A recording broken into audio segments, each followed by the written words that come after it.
we're living in the most momentous and dangerous of times.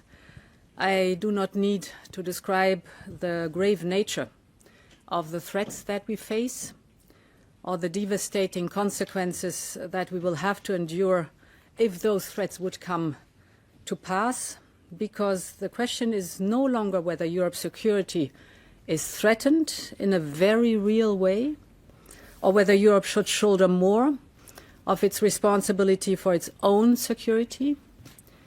In truth, we have long known the answers to those questions.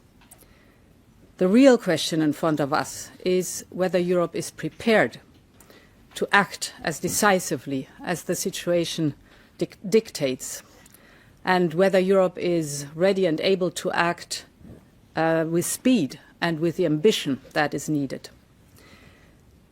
In the various meetings in the last few weeks, most recently 2 days ago in London, the answer from European capitals has been as resounding as it is clear. We are in an era of rearmament, and Europe is ready to massively boost its defense spending, both to respond to the short-term urgency to act and to support Ukraine, but also to address the long-term need to take on more responsibility for our own European security. And this is why today I have written a letter to the leaders ahead of Thursday's European Council. This is why we are here together today. I have outlined in this letter to the leaders the Rearm Europe plan. This set of proposals focuses on how to use all the financial levers at our disposal in order to help member states to quickly and significantly increase expenditures in defense capabilities, urgently now, but also over a longer period of time over this decade. Now, there are 5 points to this plan. The first part of this Rearm Europe plan is to unleash the use of public funding in defense on the national level.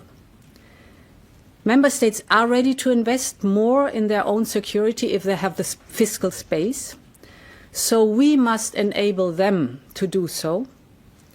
And this is why we will propose to activate the national escape clause of the Stability and Growth Pact.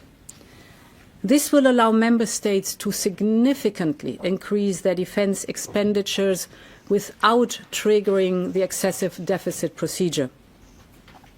So if member states would increase their defense spending by 1.5% of GDP on average, this could create fiscal space of close to 650 billion euros over a period of 4 years.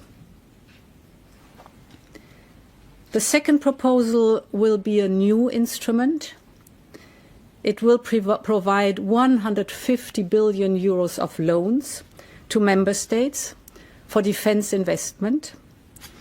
This is about basically spending better and spending together. And we're talking about pan-European capabilities domains like, for example, air and missile defense, the artillery systems, missiles and ammunition, drones and anti-drone systems, but also to address other needs from cyber to military mobility, for example. This will help member states to pool demand and to buy together. And of course, with this equipment, member states can massively step up their support to Ukraine. So immediate military equipment for Ukraine. This approach of joint procurement will also reduce costs. It will reduce fragmentation, but it will increase interoperability and, of course, strengthen our defense industrial base. And it can be to the benefit of Ukraine, as I've just described. So this is Europe's moment, and we must live up to it. The third point is using the power of the EU budget.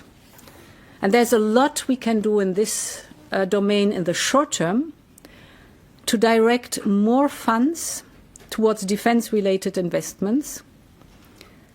And this is why I can announce that we will propose additional possibilities and incentives for member states, that they will decide if they want to use cohesion policy programs to increase defense spending.